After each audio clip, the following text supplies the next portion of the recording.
Okay, today's presentation training strategy has to do with notes. The way most people use notes is they bring up stacks of papers all written out, the entire speech, and they put it out in front of them on the lectern, they lean down, and they read to everybody. Ooh, very exciting. It's not. Or they take all of their notes, they don't put it here, and they put it all on screen on the PowerPoint, and then they proceed to read them to everybody. Also not so good when it comes to the audience paying attention, remembering you, understanding what you're saying, and ideally acting on anything that you say. They won't do any of those things. They will probably check their email on their phone or do something else, doodles, draw pictures of you. Okay, here's what you do.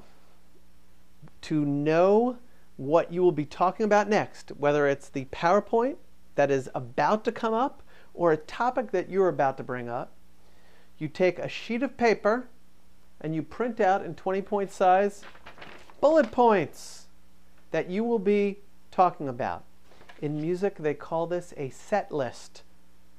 Comedians do it too. They call it a set list as well. So you're using your set list. This is how you use notes.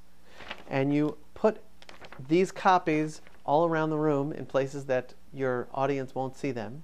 So if we're talking about a small room, then you might put it on one side and another side, maybe on a little table over here. So, and the idea of 20-point size is you can glance down, see what the next topic is, look back at everybody and say, all right, next would be quarterly earnings. What do we want to say about that?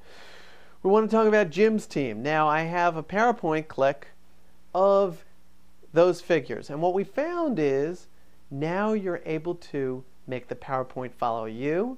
You know where you are no matter what because you can peek at different places around the room. People will have no idea that you're using notes. And even if they saw, oh, look, Jess has some bullet points over there, they won't care. You know why? You did your due diligence. You care about them enough to have some sort of notes that you're working off of and not being so off the cuff.